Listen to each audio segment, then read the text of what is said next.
ನಮಸ್ಕಾರ G K squad. Imagine ಮಾಡಿ, ಆಕಾಶದಲ್ಲಿ ಒಂದು ದೊಡ್ಡ ಮಿಸೈಲು ಭೀಕರವಾಗಿ ಹಾರ್ತಾ ಇದೆ. ಈ ಒಂದು ಮಿಸೈಲ್ನ ಟಾರ್ಗೆಟ್ಟು ಇಸ್ರಾಯಿಲ್. ಆದರೆ ವಿಶೇಷತೆ ಏನಪ್ಪ ಅಂದರೆ ಈ ಮಿಸೈಲ್ ಮೇಲಿರುವಂಥ ಹೆಸರು ಥ್ಯಾಂಕ್ ಯು ಇಂಡಿಯಾ. ಹೌದು, ನೀವು ಕೇಳಿದ್ದು ನಿಜ. ಇರಾನ್ ದೇಶ ಇಸ್ರೇಲ್ ಮೇಲೆ ಮಿಸೈಲ್ ದಾಳಿ ಮಾಡಿದಾಗ ಅದರ ಮೇಲೆ ಭಾರತ ದೇಶದ ಹೆಸರನ್ನು ಬರೆದಿದೆ. ಯಾಕೆ? ಭಾರತ ಇರಾನ್ ದೇಶಕ್ಕೆ ಅಂಥದ್ದೇನು ದೊಡ್ಡ ಸಹಾಯ ಮಾಡಿದೆ.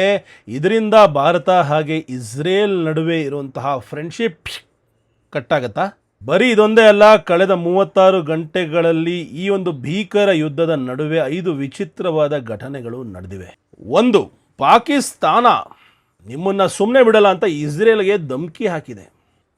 2, ಬಹಳ ವಿಚಿತ್ರ, ಅಮೆರಿಕದ ಪ್ರೆಸಿಡೆಂಟ್ ಆದ ಟ್ರಂಪ್ ಅವರು ಹಾಗೆ ಭಾರತ ದೇಶದ ಪ್ರಧಾನಿ ನರೇಂದ್ರ ಮೋದಿ ಅವರು ಮಾತಾಡಬೇಕಾದ್ರೆ ಮಧ್ಯ ಇಲಾನ್ ಮಸ್ಕ್ ಏನು ಮಾಡ್ತಾ ಇದ್ರು. ಮತ್ತು ಎಲ್ಲದಕ್ಕಿಂತ ಮುಖ್ಯವಾಗಿ ಸಾವಿರಾರು ಕಿಲೋಮೀಟರ್ ದೂರ ಯುದ್ಧ ನಡೀತಾ ಇದ್ರು. ನಾಳೆ ನಾವು ಕೊಳ್ಳುವಂತಹ ದಿನಸಿ ಅಕ್ಕಿ ಬೇಳೆ ಬೆಲೆಗಳು ಡಬಲ್ ಆಗುತ್ತೆ. ಯಾಕೆ ಗೊತ್ತಾ? ಯಾವುದೇ ಕನ್ಫ್ಯೂಷನ್ ಇಲ್ಲದೆ ಅಪ್ಪಟ ಕನ್ನಡ ಭಾಷೆಯಲ್ಲಿ ಇನ್ನು ಮುಂದೆ ಜಿಯೋ ಪಾಲಿಟಿಕ್ಸ್ನ ಸಿಂಪಲ್ ಆಗಿ ಅರ್ಥ ಮಾಡ್ಕೊಳ್ಳೋಣ. ಕಾಮನ್ ಮ್ಯಾನ್ ಭಾಷೆಯಲ್ಲಿ ಸ್ವಾಗತ ಜಿ ಕೆ ಸ್ಕ್ವಾಡ್. ಮೊದಲನೇ ವಿಷಯ, ಇಸ್ರೇಲ್ ದೇಶ ಹಾಗೆ US ಸೇರಿಕೊಂಡು ಇರಾನ್ ಮೇಲೆ ಕಂಟಿನ್ಯೂಸ್ ಆಗಿ ಅಟ್ಯಾಕ್ ಮಾಡ್ತಾನೆ ಇದ್ದಾರೆ. ಆದರೆ ಇರಾನು ಕೈ ಕೊಟ್ಕೊಂಡು ಸುಮ್ಮನೆ ಕೂತಿಲ್ಲ. 30 ದಿವಸಗಳು ಕಳೆದರೂ ಖಡಾಖಂಡಿತವಾಗಿ ನಾವು ನಿಮಗೆ ಪ್ರತ್ಯುತ್ತರ ಕೊಡ್ತೀವಿ ಅನ್ನೋ ರೀತಿಯಲ್ಲಿ ಆಪರೇಷನ್ ಟ್ರೂ ಪ್ರಾಮಿಸಡ್ ಅಡಿಯಲ್ಲಿ 83ನೇ ಬ್ಯಾರೇಜ್ ಆಫ್ ಮಿಸೈಲ್ಸ್ನ ಕಳಿಸಿದ್ದಾರೆ. ಆದರೆ ಈ ಒಂದು ಬ್ಯಾರೇಜಲ್ಲಿ ಸ್ಪೆಷಾಲಿಟಿ ಏನಪ್ಪ ಅಂದರೆ ಒಂದೊಂದು ಮಿಸೈಲ್ ಮೇಲೂ ಒಂದೊಂದು ದೇಶದ ಹೆಸರನ್ನು ಬರೆದಿದ್ದಾರೆ. ಒಂದರ ಮೇಲೆ ಥ್ಯಾಂಕ್ ಯು ಸ್ಪೇನ್, ಇನ್ನೊಂದರ ಮೇಲೆ ಥ್ಯಾಂಕ್ ಯು ಇಂಡಿಯಾ, ಮತ್ತೊಂದರ ಮೇಲೆ ಥ್ಯಾಂಕ್ ಯು ಪಾಕಿಸ್ತಾನ್, ಹಾಗೆ ಇನ್ನೊಂದರ ಮೇಲೆ ಥ್ಯಾಂಕ್ ಯು ಜರ್ಮನಿ ಅಂತ ಬರೆದಿದ್ದಾರೆ. ಇದನ್ನು ನರೇಟಿವ್ ವಾರ್ಫೇರ್ ಅಥವಾ ಸೈಕಲಾಜಿಕಲ್ ಗೇಮ್ ಅಥವಾ ಮೈಂಡ್ ಗೇಮ್ ಅಂತ ಕೂಡ ಕರೀಬೋದು. ಪ್ರತಿಯೊಂದು ದೇಶ ಯುದ್ಧದಲ್ಲಿದ್ದಾಗ ತನ್ನದೇ ಆದ ನರೇಟಿವ್ನ ಇಡೀ ಜಗತ್ತಿಗೆ ಹಾಗೆ ಜಗತ್ತಿನ ಜನರಿಗೆ ಕೊಡ್ತಾ ಹೋಗುತ್ತೆ. ಈ ಸಮಯದಲ್ಲಿ ಭಾರತ ದೇಶ ಈ ಒಂದು ಯುದ್ಧದಲ್ಲಿ ಒಂದು ನ್ಯೂಟ್ರಲ್ ಸ್ಟ್ಯಾಂಡನ್ನು ತಗೊಂಡಿದೆ. ಯಾರಿಗೂ ಕೂಡ ಸಪೋರ್ಟ್ ಮಾಡ್ತಾ ಇಲ್ಲ, ಶಾಂತಿ ಮೊಳಗಲಿ ಅನ್ನೋ ಒಂದು ಮಾತನ್ನು ಹೇಳ್ತಾ ಬಂದಿದೆ. ಈಗ ಇರಾನ್ ದೇಶ ಏನು ಮಾಡಿದ್ರು, ಥ್ಯಾಂಕ್ ಯು ಇಂಡಿಯಾ ಅಂತ ಬರೆದ್ರು. ಯಾಕೆ? ಅವ್ರು ಹೇಳ್ತಾ ಇರೋ ಪ್ರಕಾರ ಭಾರತ ದೇಶ ನಾವು ದುಸ್ಥಿತಿಯಲ್ಲಿದ್ದಾಗ ನಮಗೆ ಮೆಡಿಸಿನ್ಸ್ನ ಅವಶ್ಯಕತೆ ಇತ್ತು ಯುದ್ಧದ ಸಮಯದಲ್ಲಿ. ಆ ಮೆಡಿಸಿನ್ಸ್ನ ಬಹಳ ಪ್ರಾಮಾಣಿಕತೆಯಿಂದ ನಮಗೆ ಕಳಿಸ್ಕೊಟ್ರು. ಅದಕ್ಕೆ ನಾವು ಅವ್ರಿಗೆ ಬೇಕಾದಂತಹ ಗ್ಯಾಸು, ಆಯಿಲ್ಲು ಯಾವುದೇ ಸಮಸ್ಯೆ ಇಲ್ಲದೆ ಸ್ಟ್ರೈಟ್ ಆಫ್ ಹಾರ್ಮುಜಿಂದ ಇಂಡಿಯಾ ಕಳಿಸ್ತಾ ಇದ್ದೀವಿ. ಆ ದೇಶದ ಜನರಿಗೆ ತೊಂದರೆ ಆಗಬಾರ್ದು. ಯಾಕೆಂದರೆ ಅವರು ನಮಗೆ ಸಹಾಯ ಮಾಡಿದ್ರೆ ನಾವು ಅವ್ರಿಗೆ ಕೂಡ ಸಹಾಯ ಮಾಡ್ತಾ ಬರ್ತೀವಿ. ಅವರ ಸಹಾಯವನ್ನು ನಾವು ಯಾವತ್ತೂ ಮರೆಯಲ್ಲ ಅನ್ನೋ ರೀತಿಯಲ್ಲಿ ಥ್ಯಾಂಕ್ ಯು ಇಂಡಿಯಾ ಅಂತ ಬರೆದ್ವಿ ಅಂತ ಹೇಳ್ಕೊಂಡ್ರು. ಇದರಿಂದ ಒಂದು ನರೇಟಿವ್ ಕ್ರಿಯೇಟ್ ಆಯಿತು. ಅದೇನಪ್ಪ ಅಂದರೆ ಭಾರತ ದೇಶ ಕೂಡ ನಮ್ಮ ಹಿಂದೆ ಇದೆ ಅಂತ. ಇನ್ ಆ್ಯಕ್ಚುಯಾಲಿಟಿ ಭಾರತ ದೇಶ ಯಾರ ಹಿಂದೆನೂ ಇಲ್ಲ, ಒಂದು ನ್ಯೂಟ್ರಲ್ ಸ್ಟ್ಯಾಂಡಲ್ಲಿ ಇದೆ. ಇದು ಇರಾನ್ ದೇಶದ ಒಂದು ದೊಡ್ಡ ಗೇಮ್ ಪ್ಲಾನ್ ಅಂತಲೇ ಹೇಳ್ಬೋದು. ಎರಡನೆಯ ದೊಡ್ಡ ವಿಷಯ, ಪಾಕಿಸ್ತಾನ ಇಸ್ರೇಲ್ಗೆ ಧಮಕಿ ಹಾಕುತ್ತೆ. We will beat the hell out of you, ನೀವೇನಾದ್ರು ಹಿಂಗೆ ಮಾಡ್ತಾ ಇದ್ರೆ ನಿಮ್ಮನ್ನ ಸರ್ವನಾಶ ಮಾಡಿಬಿಡ್ತೀವಿ ಅಂತ ದೊಡ್ಡ ಬೆದರಿಕೆ ಹಾಕುತ್ತೆ. ಕಳೆದ ಬಾರಿ ನಾನು ಅಫ್ಘಾನಿಸ್ತಾನ್ಗೆ ಹೋದಾಗ ನವದೆಹಲಿಯ ಚಾಣಕ್ಯಪುರಿ ಏರಿಯಾದಲ್ಲಿರುವಂತಹ ಅಫ್ಘಾನಿಸ್ತಾನ್ ಎಂಬೆಸಿಗೆ ಹೋಗಿದ್ದೆ.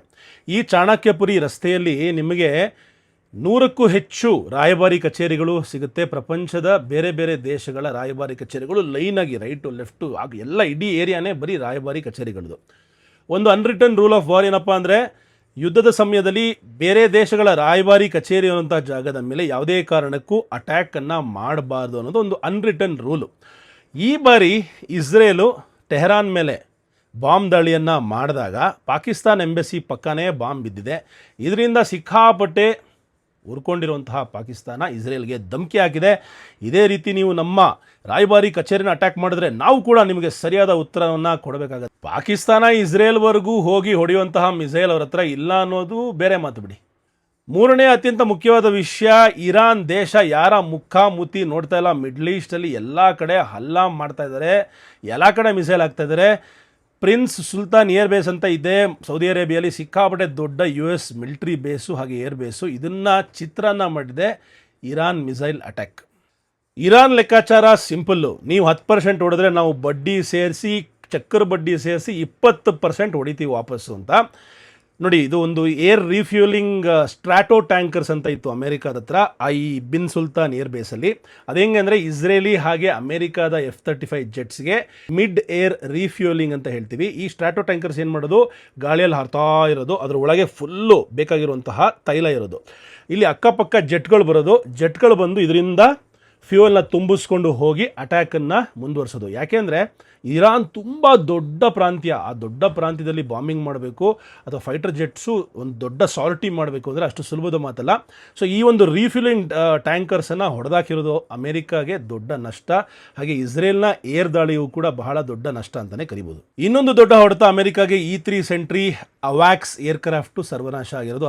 ಅವಾಕ್ಸ್ ಅಂದರೆ airborne warning and control system aircraft ಅಂತ. ಈ ಒಂದು ಏರ್ಕ್ರಾಫ್ಟು ಒಂದು ಚೆಸ್ ಬೋರ್ಡ್ ಇದ್ದಂಗೆ, ಇಡೀ ಅದು ಹಾರ್ತಾ ಇದ್ದರೆ ಪ್ರತಿಯೊಂದು ಸ್ಟ್ರಾಟರ್ಜಿ ಬೇರೆ ಬೇರೆ ಏರ್ಕ್ರಾಫ್ಟ್ಸ್ಗೆ ಎಲ್ಲೆಲ್ಲಿ ಹೋಗಬೇಕು ಪ್ರತಿಯೊಂದು ಮೂವನ್ನು ಹೇಳ್ಕೊಡ್ತಾ ಇದ್ದಂತಹ ಏರ್ಕ್ರಾಫ್ಟು ಅದು ಕೂಡ ಸರ್ವನಾಶ ಆಗಿರೋದು.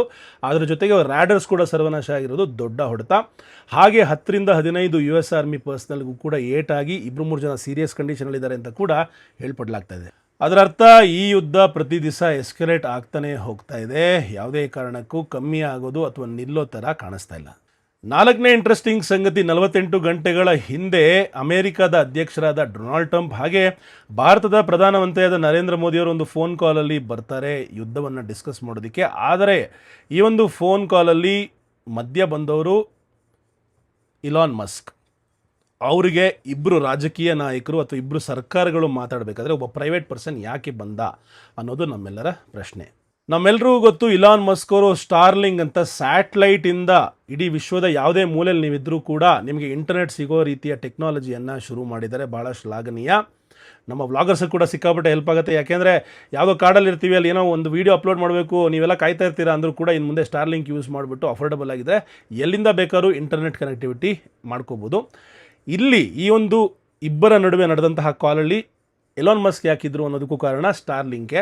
ಅಕಸ್ಮಾತ್ ಇರಾನಲ್ಲಿ ಎನರ್ಜಿ ಇನ್ಫ್ರಾಸ್ಟ್ರಕ್ಚರು ಸಂಪೂರ್ಣವಾಗಿ ಸರ್ವನಾಶ ಮಾಡಿಬಿಟ್ರೆ ಇಡೀ ದೇಶಕ್ಕೆ ಇಂಟರ್ನೆಟ್ ಅಥವಾ ಕಮ್ಯುನಿಕೇಷನ್ ಕೊಡೋಕ್ಕೆ ಸಾಧ್ಯ ಇರುವಂತಹ ಏಕೈಕ ಪರ್ಸನ್ ಅಂದರೆ ಅದು ಇಲಾನ್ ಮಸ್ಕ್. ಹಾಗೆ ಭಾರತ ದೇಶದಲ್ಲೂ ಕೂಡ ಸ್ಟಾರ್ಲಿಂಕನ್ನು ಆದಷ್ಟು ಬೇಗ ತರಬೇಕು ಅನ್ನೋ ಪ್ಲ್ಯಾನಲ್ಲಿ ಇಲಾನ್ ಮಸ್ಕ್ ಇದ್ದಾರೆ. ಸೊ ಏನು ಈ ಅಜೆಂಡಾ ಏನು, ಸಾಕಷ್ಟು ಕನ್ಫ್ಯೂಷನ್ಸ್ ಇದೆ. ಯಾಕೆ ಇಲಾನ್ ಮಸ್ಕ್ ಈ ಒಂದು ಇಂಪಾರ್ಟೆಂಟ್ ಕಾಲಲ್ಲಿ ಭಾಗಿಯಾದರು ಅನ್ನೋ ಪ್ರಶ್ನೆಗೆ ಸಂಪೂರ್ಣವಾದ ಉತ್ತರ ಇನ್ನೂ ಸಿಕ್ಕಿಲ್ಲ. ಕೊನೆಯದಾಗಿ ಅತ್ಯಂತ ಮುಖ್ಯವಾದ ವಿಷಯ, ನಮ್ಮೆಲ್ಲರಿಗೂ ಅನ್ವಯ ಆಗುವಂತಹ ವಿಷಯ, ಅಲ್ಲಿ ಸಾವಿರಾರು ಕಿಲೋಮೀಟರ್ ದೂರ ನಡೀತಿರುವಂಥ ಯುದ್ಧದ ನಡುವೆ ನಮ್ಮ ತರಕಾರಿ, ಹಣ್ಣು, ಪಾತ್ರೆ, ಪಗಡೆ ಪ್ರತಿಯೊಂದು ಕೂಡ, ಅಕ್ಕಿ, ಬೇಳೆ, ಪ್ರಾವಿಷನ್ ಪ್ರತಿಯೊಂದು ಕೂಡ ರೇಟ್ ಡಬ್ಬಲ್ ಆಗುವಂತಹ ಸಾಧ್ಯತೆ ಇದೆ.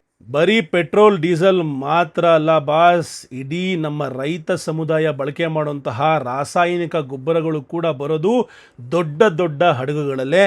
ಈ ಹಡಗುಗಳು ಎಲ್ಲ ಕಡೆ ಸಿಗಾಕೊಂಡು ಇಡೀ ವಿಶ್ವದ ಒಂದು ಶಿಪ್ಪಿಂಗ್ ಇಂಡಸ್ಟ್ರಿನೇ ಅಲ್ಲಾಡ್ ಹೋಗಿದೆ.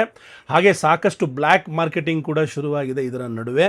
ಹಾಗೆ ಬ್ಲ್ಯಾಕ್ ಮೇಲಿಂಗ್ ಕೂಡ ಶುರುವಾಗಿದೆ. ಇದರಿಂದ ಏನಾಗ್ತಾ ಇದೆ, ಗೊಬ್ಬರ ಬರಲಿಲ್ಲ ಅಂದರೆ ರೈತರು ಬೆಳೆ ಬೆಳೆಯೋಕ್ಕಾಗಲ್ಲ, ಅಥವಾ ಡಬಲ್ ರೇಟಲ್ಲಿ ಗೊಬ್ಬರ ತೊಗೊಂಡ್ರು ಅಂದರೆ ಅಕ್ಕಿ ಬೆಲೆ, ಹಾಗೆ ಬೇಳೆ ಬೆಲೆ, ಪ್ರತಿಯೊಂದರ ಬೆಲೆ, ತರಕಾರಿ ಬೆಲೆ ಕೂಡ ಡಬಲ್ ಮಾಡಬೇಕಾಗತ್ತೆ. ಅದರ ಮೇಲೆ ಯಾರಿಗೆ ಎಫೆಕ್ಟ್ ಆಗುತ್ತೆ? ಎಲ್ಲ ಎಫೆಕ್ಟ್ ಆಗೋದು ಸರ್ವೇ ಸಾಮಾನ್ಯ ಮನುಷ್ಯನಿಗೆ. ಸೊ ಈಗ ₹1 ಕೊಡ್ತಾ ಇದ್ದಕ್ಕೆ ₹2 ಕೊಡಬೇಕಾಗತ್ತೆ, ₹1000 ಕೊಡ್ತಾ ಇದ್ದಕ್ಕೆ ₹2000 ಕೊಡುವಂತಹ ಸಮಯ ಆದಷ್ಟು ಬೇಗ ಬರಲಿದೆ, ಈ ಯುದ್ಧ ನಿಲ್ಲಿಲ್ಲ ಅಂದರೆ. ಇರಾನ್ ದೇಶದವರು ಬೇರೆ ಸ್ಟ್ರೈಟ್ ಆಫ್ ಹಾರ್ಮುಝಲ್ಲಿ, ಪರ್ಷಿಯನ್ ಗಲ್ಫಲ್ಲಿ ನಿಂತ್ಕೊಂಬಿಟ್ಟು ಯಾವುದೇ ಹಡಗು ಈ ಕಡೆಯಿಂದ ಆ ಕಡೆ ಹೋಗಬೇಕು, ಆ ಕಡೆಯಿಂದ ಈ ಕಡೆ ಬರಬೇಕು ಅಂದರೆ $2 ಮಿಲಿಯನ್ ಕಟ್ಟಬೇಕು. ಅಂದರೆ $1 ಮಿಲಿಯನ್ ಅಂದರೆ 9.44 ಕೋಟಿ. ಪ್ರತಿ ಹಡಗು ಈ ಕಡೆಯಿಂದ ಪಾಸ್ ಆಗಬೇಕು ಅಂದರೆ ಅವರಿಗೆ 19 ಕೋಟಿ ಹತ್ತತ್ರ ಕಟ್ಟಬೇಕು. ಕಟ್ಟಿದ್ರೆ ಮಾತ್ರ ಬಿಡ್ತಾ ಇರೋದು. ಇದಕ್ಕೆ ಅವ್ರು ಕೊಟ್ಟಿರುವಂಥ ಹೆಸರು ವಾರ್ ಟ್ಯಾಕ್ಸ್. ನಮ್ಮ ದೇಶದಲ್ಲಿ ನಾವು ಏನು ತೊಂದರೆ ಮಾಡದೇ ಇದ್ರು, ನಮ್ಮ ಮೇಲೆ ಯುದ್ಧ ಮಾಡಿದ್ರು ಎಲ್ಲ ಸೇರಿಕೊಂಡು, ಸೊ ನೀವೆಲ್ಲರೂ ಅದಕ್ಕೆ ಟ್ಯಾಕ್ಸ್ ಕಟ್ಟಬೇಕು ಅನ್ನೋ ದೃಷ್ಟಿಯಿಂದ ಇಡೀ ವಿಶ್ವದ ಎಲ್ಲ ಹಡಗುಗಳ ಹತ್ರನೂ 2 ಮಿಲಿಯನ್ ಟ್ಯಾಕ್ಸನ್ನು ಇಸ್ಕೊತಾ ಇದ್ದಾರೆ. ಅಂದರೆ 19 ಕೋಟಿ ಇಂಟು ದಿಸಕ್ಕೆ ಒಂದು 500 ಶಿಪ್ ಹೋಯ್ತು ಅಂದರೆ ಎಷ್ಟು ಅಂತ ಲೆಕ್ಕ ಹಾಕೊಡಿ. ಅದರ ಅರ್ಥ ಏನು? ಯುದ್ಧ ಅನ್ನೋದು ಬರೀ ಬಾಂಬು, ಮಿಸೈಲು, ಬುಲೆಟ್ನ ಚಕಮಕಿ ಅಲ್ಲ, ನಮ್ಮಗಳ ಜೇಬಿನ ಮೇಲೆ ಬೀಳ್ತಾ ಇರುವಂತಹ ಕನ್ನ. ನೋಡಿದ್ರಲ್ಲ, ಪ್ರಪಂಚದಲ್ಲಿ ನಡೆಯುವಂತಹ ಪ್ರತಿಯೊಂದು ಘಟನೆಗೂ ಒಂದು ರೀತಿಯ ಬಟರ್ಫ್ಲೈ ಎಫೆಕ್ಟ್ ಇದ್ದೇ ಇರುತ್ತೆ. ನಮ್ಮೆಲ್ಲರ ಮೇಲೆ ಒಂದಲ್ಲ ಒಂದು ರೀತಿಯ ಪ್ರಭಾವ ಬಿದ್ದೇ ಬೀಳುತ್ತೆ. ಮುಂದೆ ಈ ಯುದ್ಧ ಯಾವ ರೀತಿ ತಿರುವು ಪಡೆಯುತ್ತೋ ಪ್ರತಿ ದಿವಸ ಒಂದೊಂದು ಸರ್ಪ್ರೈಸ್ ಬರ್ತಾನೆ ಇದೆ, ಕಾದು ನೋಡಬೇಕಾಗಿದೆ. ಈ ವಿಡಿಯೋದಲ್ಲಿ ಹೇಳಿರುವಂತಹ 5 ವಿಷಯದಲ್ಲಿ ಅತ್ಯಂತ ಹೆಚ್ಚು ಶಾಕು ಯಾವ ವಿಷಯಕ್ಕೆ ನಿಮಗಾಯಿತು? ಹಾಗೆ ಥ್ಯಾಂಕ್ ಯು ಇಂಡಿಯಾ ಅಂತ ಇರಾನ್ ಬರೆದಿರೋದ್ರ ಮೇಲೆ ನಿಮ್ಮ ಅಭಿಪ್ರಾಯ ಏನು ಅಂತ ಕಾಮೆಂಟ್ ಬಾಕ್ಸಲ್ಲಿ ತಿಳಿಸಿ. ವಿಡಿಯೋ ಇಷ್ಟ ಆಗಿದ್ರೆ ಚಾನಲ್ ಸಬ್ಸ್ಕ್ರೈಬ್ ಮಾಡಿ, ಹಾಗೆ ನಿಮ್ಮ ಸ್ನೇಹಿತರಿಗೆ ನಿಮ್ಮ ಸೋಷಿಯಲ್ ಮೀಡಿಯಲ್ಲಿ ಶೇರ್ ಮಾಡಿ, ಹಾಗೆ ಲೈಕ್ ಮಾಡೋದನ್ನು ಮರಿಬೇಡಿ. ಇದು ನಿಮ್ಮ ಹೊಸ ಚಾನಲ್ GK ಸ್ಕ್ವಾಡ್. ಮತ್ತೆ ಸಿಗೋಣ ಮುಂದಿನ ವಿಡಿಯೋದಲ್ಲಿ. ಅಲ್ಲಿ ತನಕ ಈ ನಿಮ್ಮ ಗ್ಲೋಬಲ್ ಕನ್ನಡಿಗ ಮಹಾಬಲ ರಾಮಿಂದ. Take care, love you all. With ಜೈ ಹಿಂದ್, ಜೈ ಕರ್ನಾಟಕ.